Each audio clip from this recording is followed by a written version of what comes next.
Hello, everyone, and welcome to this episode of Innovations and AI. My name is Majd-Alwan. I'm the founder and CEO of All-One AIVantAge, which focuses on advancing technology and innovation strategies and adoption and growth in aging services in general.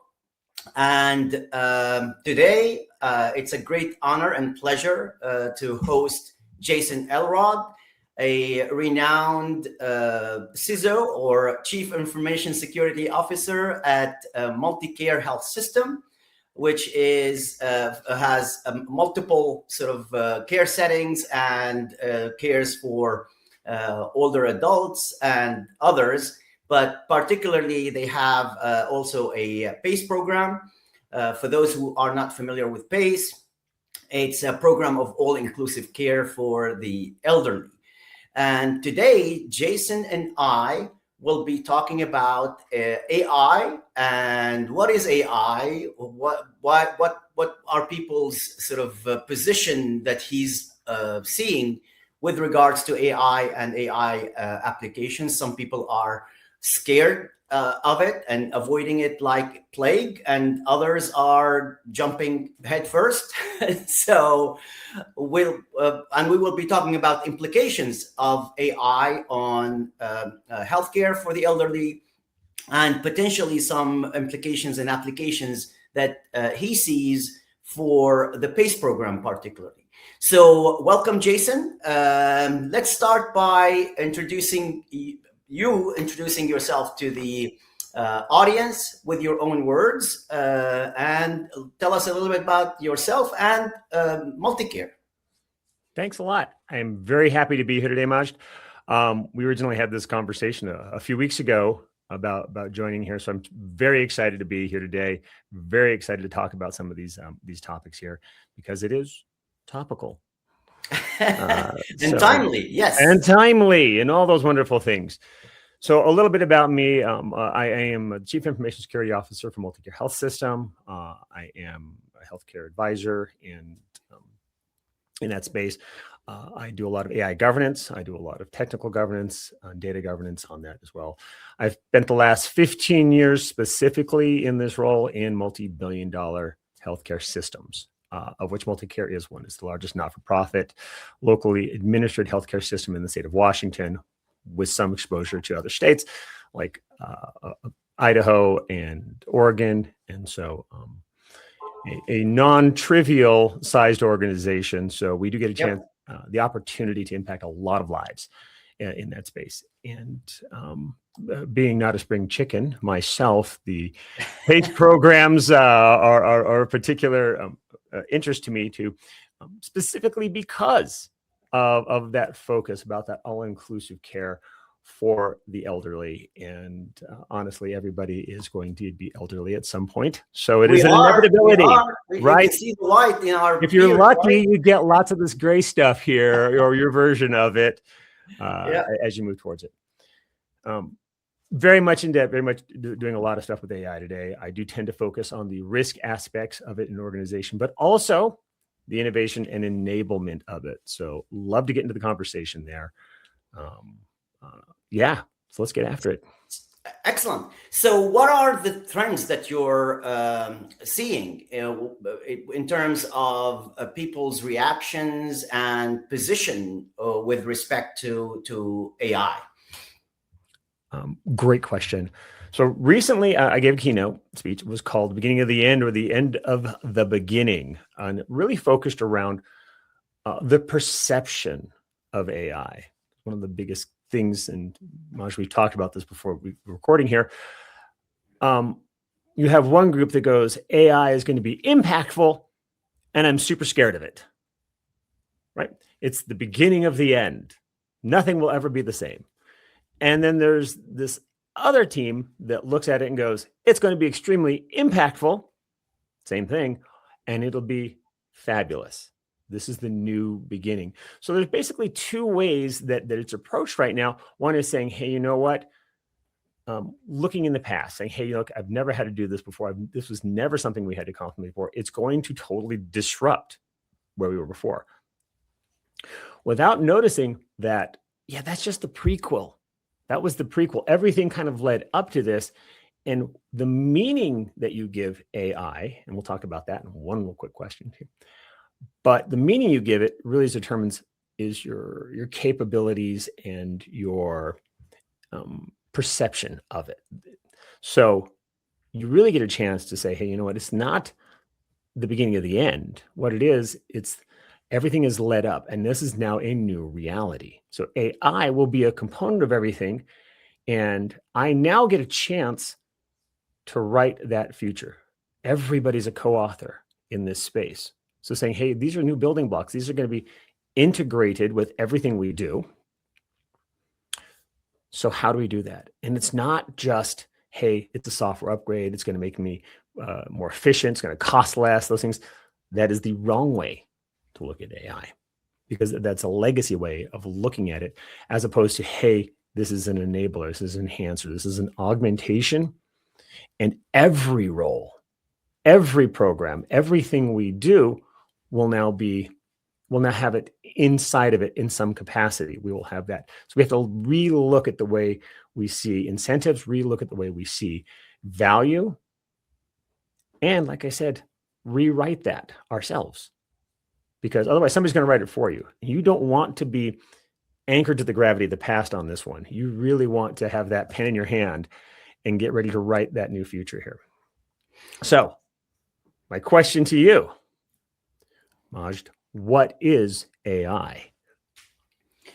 AI is, in my book, is a new way of thinking and a set of tools that can help you do things completely differently from the way you used to do them before. And again, just like if you remember, I'm a control engineer. I have a master's in control engineering, and I'm a process person, right? And an automation engineer. So when the electronic health record came about in the early 2000s, right? Everybody jumped on automating things on processes and documenting things the way they're being done in a legacy. And that's the wrong way of doing automation. The first step of automation is looking at, you now have this automation tool, whatever it is, right? Whether it's, we call it AI, EHR, RPA, robotic process automation, which is a kind of an AI, right? It's each one is a different flavor of AI. But if you don't look at what the capabilities of this tool is, and then go back and redesign your process, redesign your business model to maximize the benefits of it, you really are not getting the full benefit. So that's to me, it's a tool, and it's a different mindset that helps you re-envision the way you do things. What about you? What does it? I love it. You nailed it. You know, this. I know where to send my Amazon gift card now. You nailed it. So AI in itself is a capability or a feature, right, that enhances, augments, or amplifies the methodologies that we have. So if you have a crappy methodology, I mean, that's really it's gonna highlight that for you. It's like it's gonna accelerate the crappy results. Somebody walks in like, "Hey, I'm shooting myself in the foot. Can you make this more efficient?" Yeah. Great. Here's a bazooka. Because you're right. That if I'm trying to automate something, and you had capability, the tooling, the mindset, and the redesign. I mean, those are the key components. You nailed it. Because I don't want to do something more efficiently that I should have never done in the first place. Okay. Let somebody else shoot their foot. That's okay. But you really nailed it down. So because it is a new core building block of how we do things in technology, you have to redesign. And so what does that mean? It means, okay, not how do I make this a little bit, it's not a software upgrade, right? Because basically you have to completely scratch that. You have to say, what was the value that that old methodology was producing? Keep that. So now you say, now if I were to redesign the mechanisms by which I would produce that value, in the past you had all the systems involved and you got to the point of like where you're producing the value for whatever you did. But if I cleaned the slate and here's the value I want to produce, I've got a whole new set of tools, a whole new set of Lego blocks that I can use for this. And AI is one of them that you have to use. You get to use. And so I'll say you get to use, but you have to consider it regardless. Because you may not, AI is not the solution for everything, but AI will have a component or an impact in everything. So it's the complete redesign of business roles. Like, what's my job role? What's my job role look like with AI inherent to it or inherent to the ecosystem that my job exists in? So how do I produce the value? Is it still value? One. And the second thing is, okay, great. Now, if I were redesigning this system produce value, how would I do it today with today's tools? And one of today's top tools is AI. Right. Right. I totally agree. I think the most important thing is, as you said, I'm going to put it in different words, is to focus on the goal and the outcome, not the tools or how we used to get to, or we want to get to, and consider the AI, or not consider, we have to, right? Got to consider AI it. is here to stay. It's not going to go away, right? We really have to start rethinking and be ready and aware of the tools, the AI tools and capabilities that can help us reach that goal. And definitely, most likely, it's going to be a different way, a different path, a different process. And we have to sort of be ready for it at all levels within the organization. 100%. So people, processes, and technologies, right? Yep. People are my role. Totally. What's my role? If I was rewriting it today with AI as a component of it, great. Or as AI inherently having an impact in it. Processes, same question. Technologies, what technologies are I using? Again, same idea. The people, processes, and technology of how we're delivering value. What is that objective? So I think it's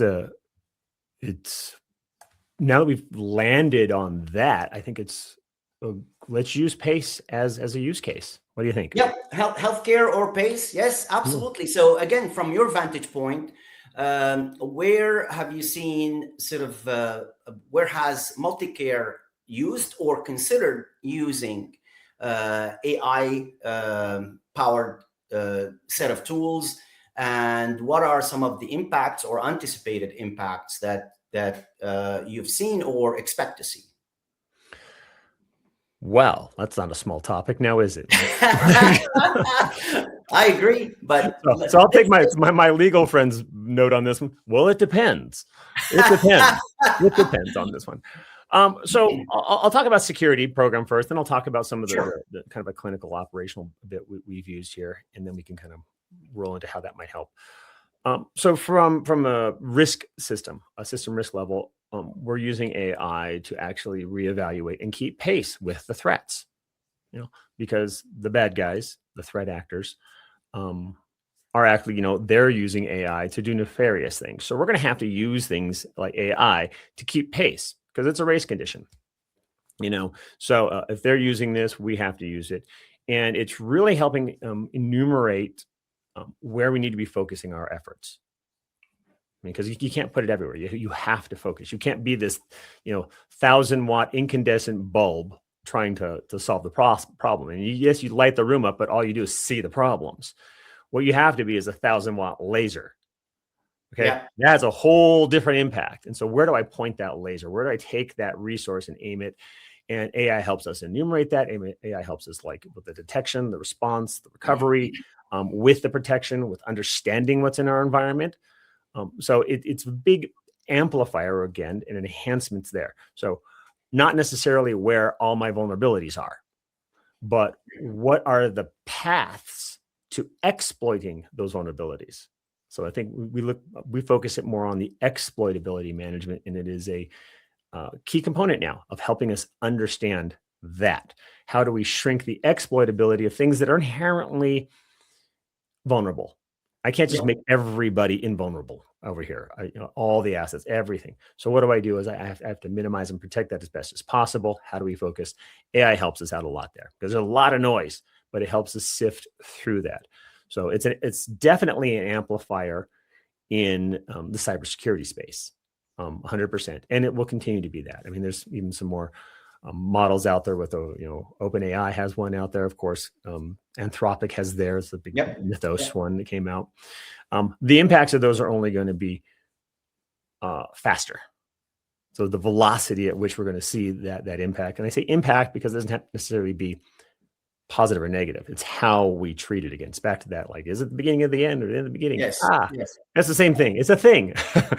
So let's look at this impactful thing and how do we actually implement that organizationally. So from the risk management standpoint, there's that.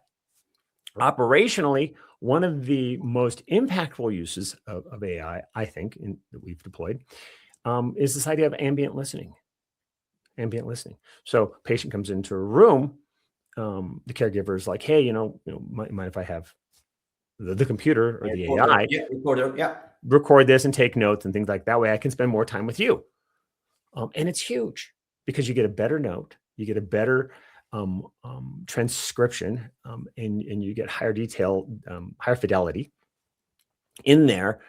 And the caregiver, the physician, the nurse, they can actually spend more real time with the patient, connecting, understanding, the EQ that they can bring to the table, the empathy and the connectivity, and just the listening there is beyond anything they could possibly do with their back turned to them, typing away on a keyboard, trying to get this data into the EHR. And that's probably not as high a fidelity even.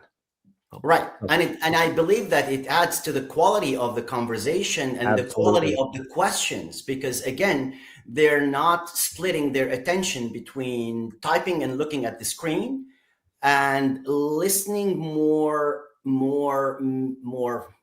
meaningfully and being asking present. the right follow-up questions to get more insights out of the patient or out of the older adult in the case of PACE. Well, it allows the physician or the caregiver to be present. Yep, absolutely, fully present. Absolutely, fully present, more fully present in a construct that doesn't necessarily reward that. It rewards maybe this idea of efficiency and speed before, but you can still get that.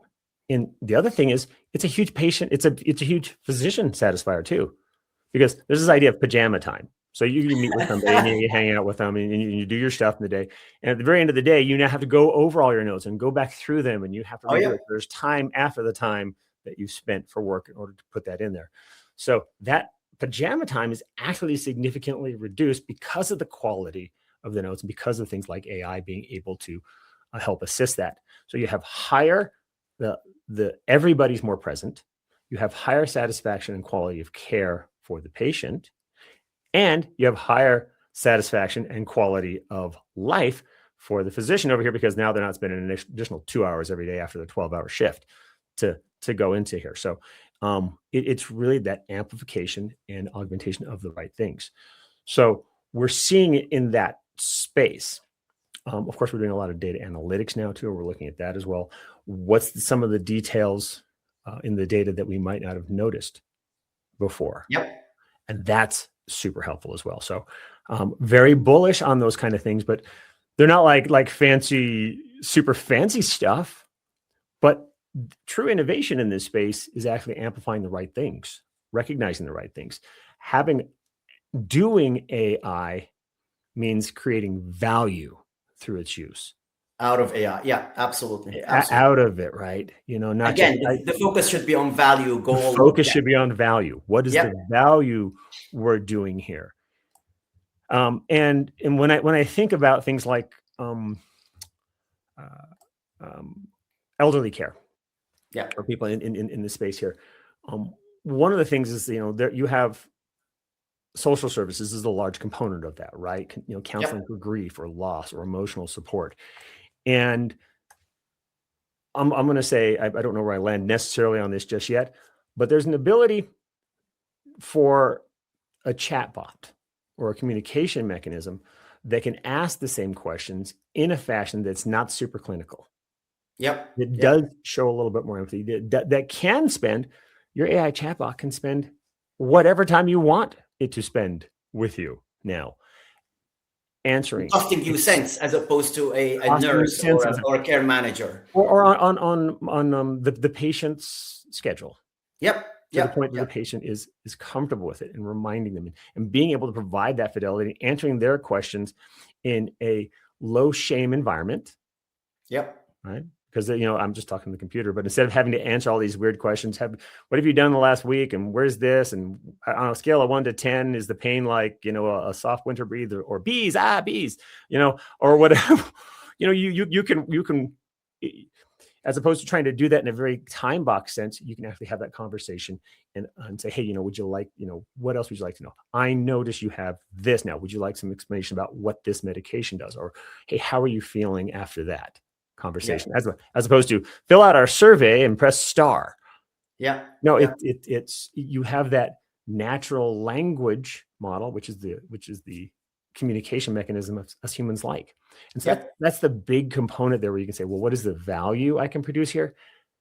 Even in that space, you can give them a written, you could give them a spoken or spoken version of that chatbot. So they can interact however they want, whenever they want, and help support that value in this use case. Something that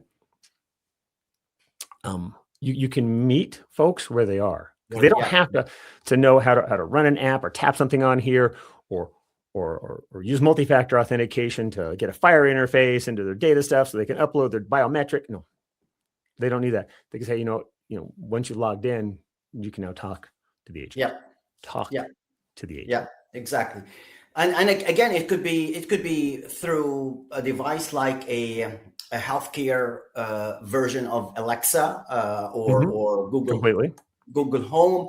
It can be. It's the other advantage is that it's available 24/7, right? It's on the patient's schedule, not on the shift's schedule, right? And the availability of staff.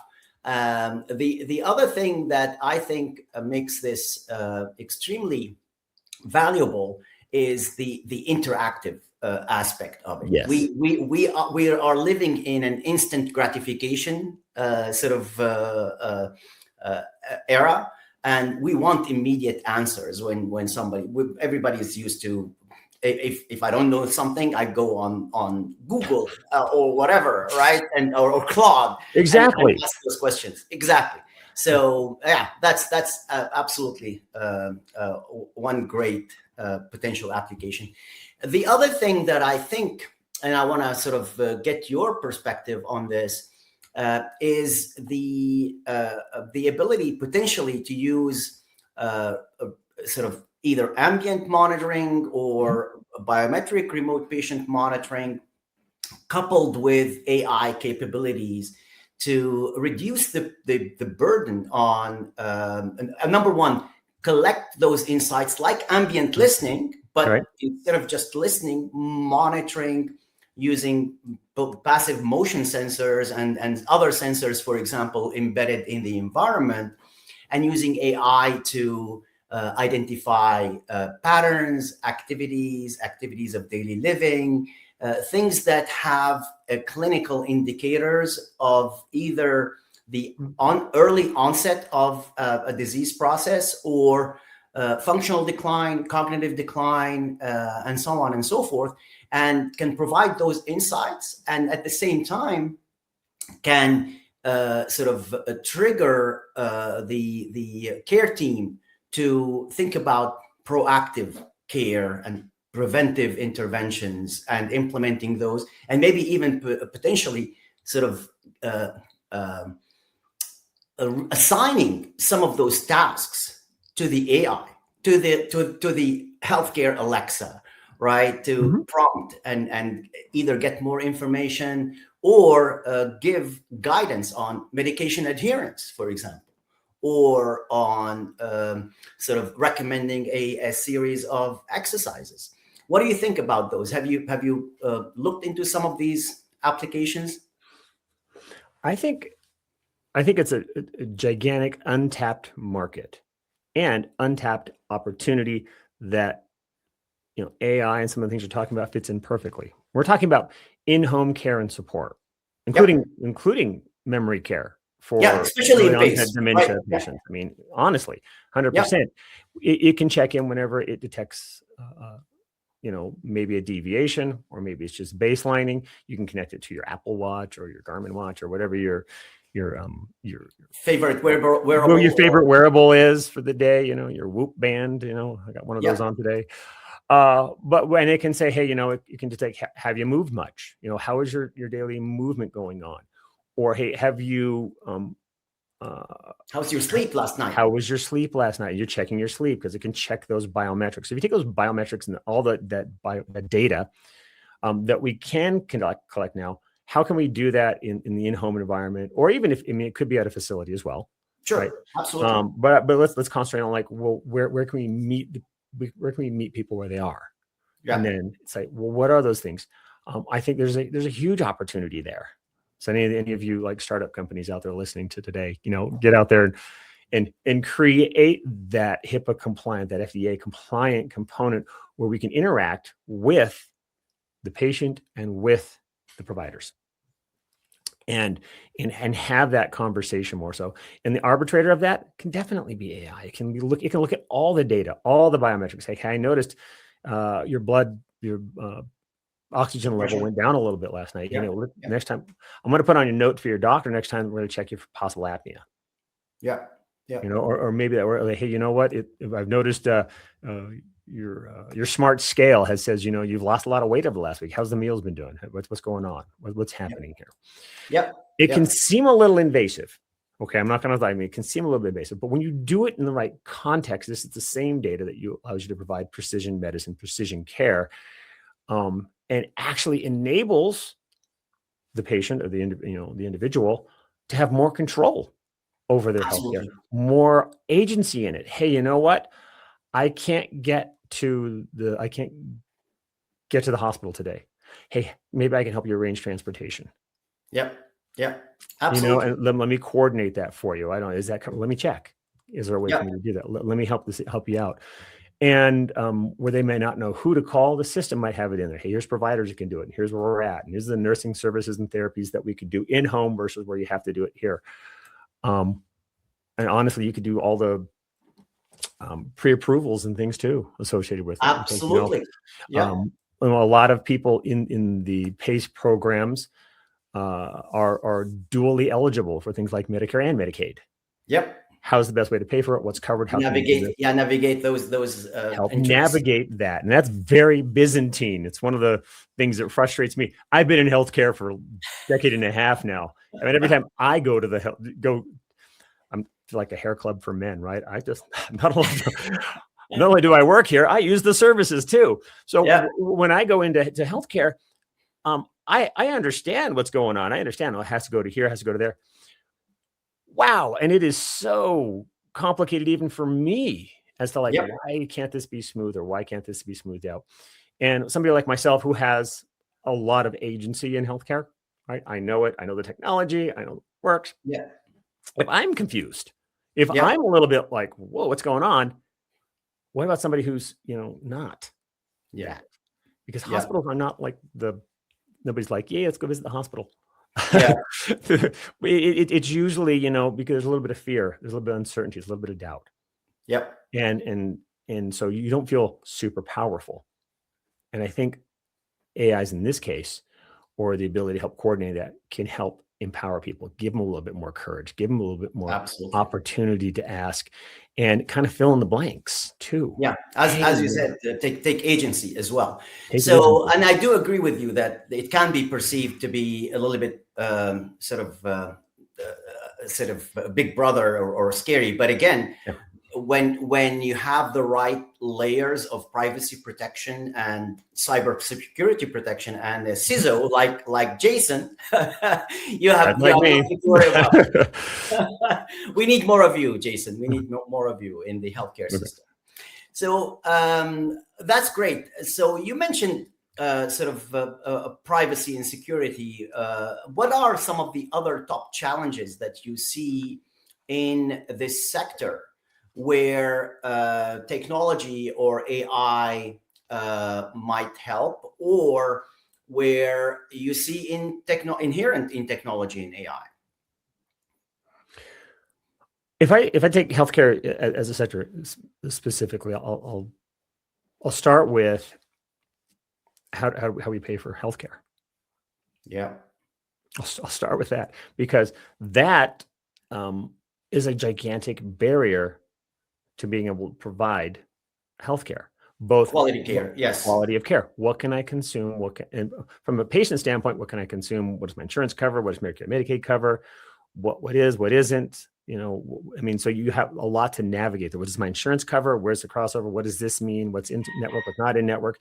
So there's a lot of administrative and cognitive burden that goes into understanding, like, hey, what's my part in that? How can I navigate the healthcare systems and get it paid for and understand that? Yep. Honestly, the healthcare system has the same problem. Hey, we have patients coming in, we're providing them care. What can we bill for? Who do we bill? How do we actually, work on pre-approvals? How do we manage all that kind of stuff as well? So I think AI is really, really well situated to help in both of those use cases around, I'm going to say, we call them the payer, right? The payer side of healthcare. So I think there's a lot of opportunity to help navigate that. So I think that, we internally we call it rev cycle, and how we adjust that. How do we manage that? Huge benefits available there. So where else? I think, I'm going to take all the big brother information you give me, and I'm going to use it for precision medicine. So I think the other side is like, when you talk like, data is the oil of the information age. That was a long time. Or the gold of the gold rush, right? The gold of the gold rush, right? Well, data is the DNA of the AI age. Yep. So it's different. So it's like, this kind of got things going, but this is inherent. This is part of it. And with more data, we can do things like, hey, how do I get that specific, super specific about Jason, or super specific about Majd? How can I help you specifically? The more data I have, how can I be precision in the medicine I give you, to the point of where I say, if I have enough data, like all of your genome sequenced, all of your medical history, all of your labs, all of that, all of your current, societal situation set up for you, how can I design medicine that's precision for you, that doesn't just manage the symptoms, but cures the cause? Yep. Yeah. And it's not just specifically medicine, to you. So I think there's opportunity. That's a lot of data science that goes into that. Absolutely. Yes. But now we can start doing that. So we have like this side, and now it's like we get better medicine. We get better results. And it's actually happening in terms of precision medication. It's actually happening. But again, there's potentially a broader perspective here, and that is precision interventions, not just medicine, right? Right. So let's get proactive. Exactly. Get ahead of things before they become a problem and a drain on the payer, whoever that payer is, right? Whether it's the patient with their copays and so on and so forth, deductibles, or the government or the insurance or the pay system. I totally agree. If you had a magic wand, it can be an AI magic wand. Magic wand. Yep. Where would you point it at? Which challenge? Again, it can be your personal challenge. It can be a societal challenge, or a healthcare related, PACE related challenge that you see today. That is a really good question. So I play with AI all the time. So not only in the organizational sense and in the security sense and as a risk executive in a large healthcare, I also play with it here at home. Locally. Hey, I'm running local LLM models, large language models. How does this work? How does it do this? I try some of the sketchy stuff that I see out there so I can know how to fix it when it goes into the healthcare system, or to say, heck no. So I'm already kind of using AI in a lot of use cases. One off here and there. So, I mean, even like one I did last year was I got rid of all the Alexas and Googles in my house, and I put a little box over here that does all that for me internally. So it doesn't send my data out there, but it can still turn my lights on in the living room for me. Yep. Or do a timer in the kitchen. So a voice interface, like local home automation. So I was able to do that. So nothing goes out. It's a very privacy, security focused type of things there. I think one of the areas I would focus on, though, is the same thing I said. How should I reinvent the concept of work, the concept of value, the concept of remuneration? How should I reinvent that going forward, knowing that I have this capability? So I basically, with AI, I have this hyper efficient productivity thing. It can make widget-mahooies faster than I could ever do it or ever hope to do it.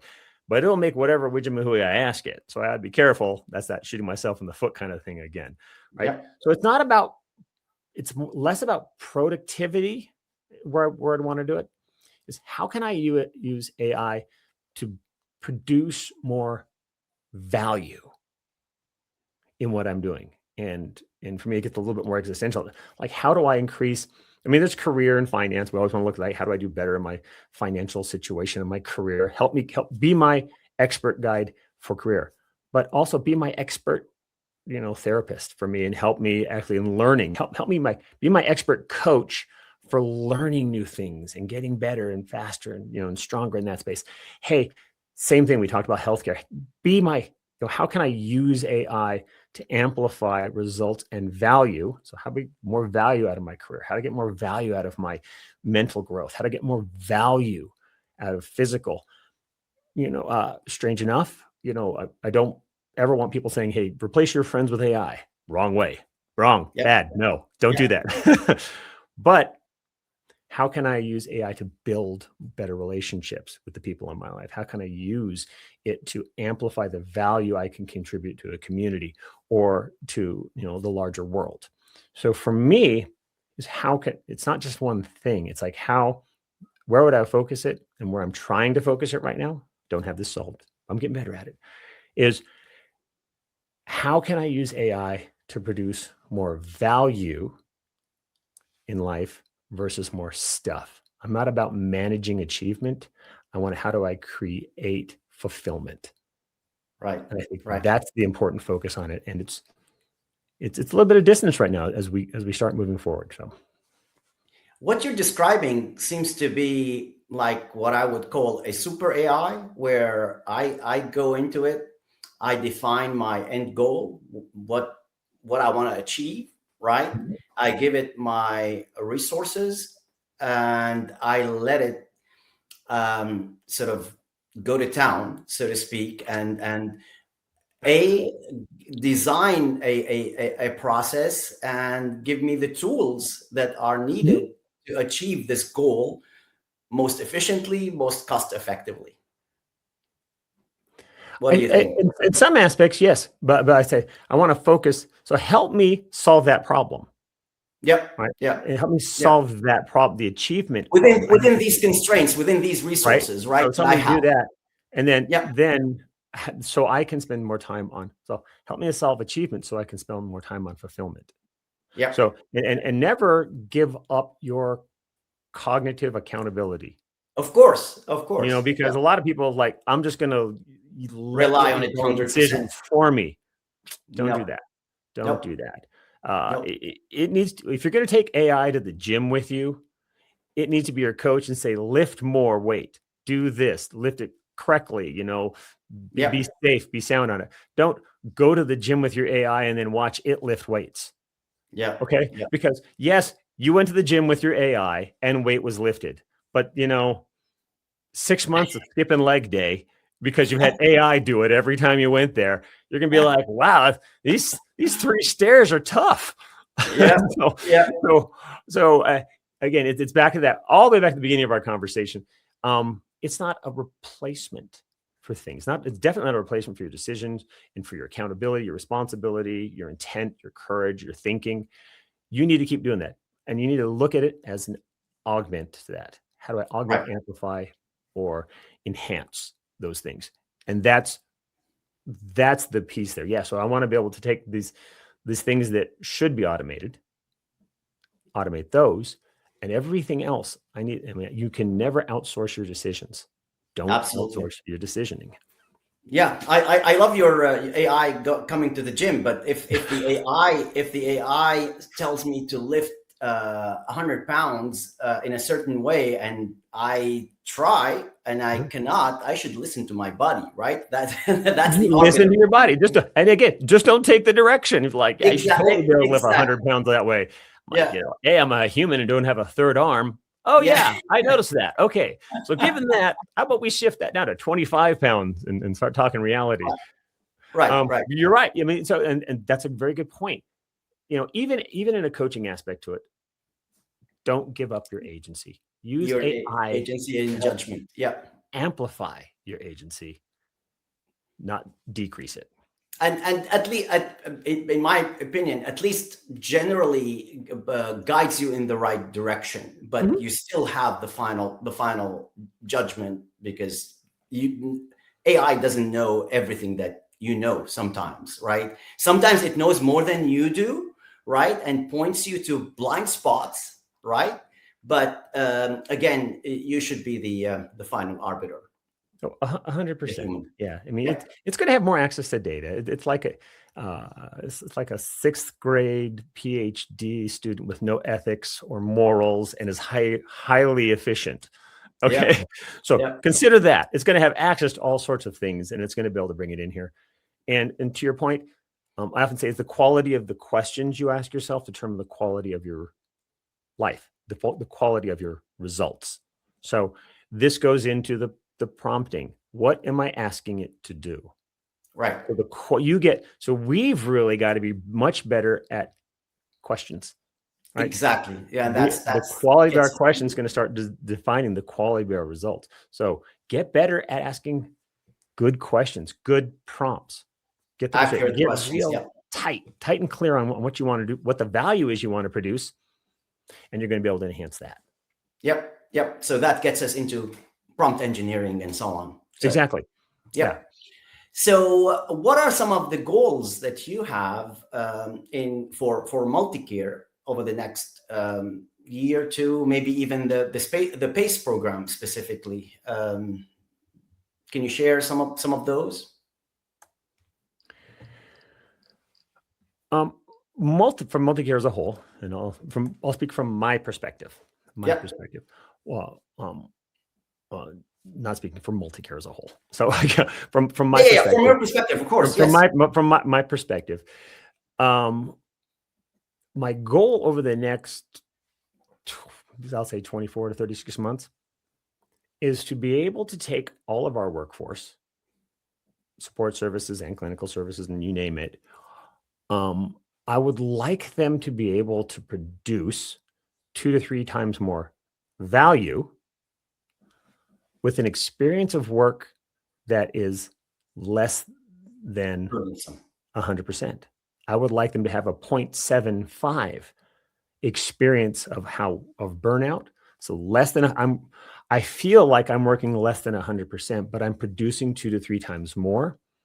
Yep. And then because I think that gap right there solves burnout for one, but also enables the organization and the employees and the workforce to start being innovative, to start coming up with that gap. So, okay, great.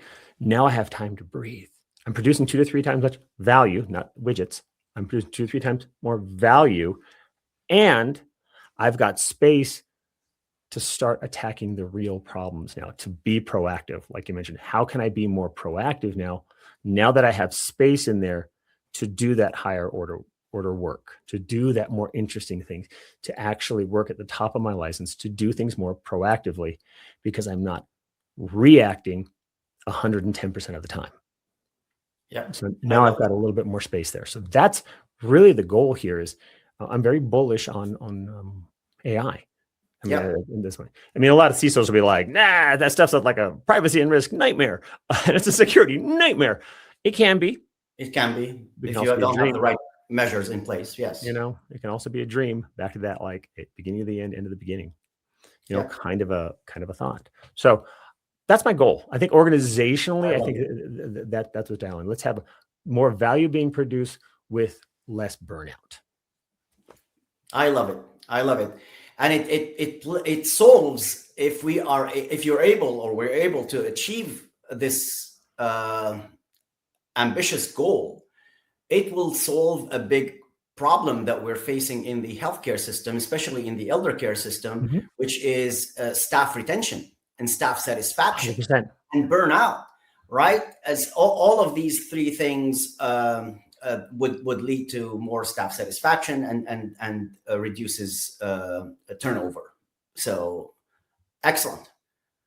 I love it. So finally, what advice might you have to the listeners? This can be fellow CISOs, it can be other providers, it can be patients, payers, consumers. I'm going to say, I'm going to preface it. Your job is not going to be taken by AI. It's not. Your job is going to be taken by somebody who uses AI. Absolutely. I agree. So shift your focus, shift your energy. I don't care if you're the CEO, the CFO, the chief intern to the trash can emptier. It makes absolutely no difference.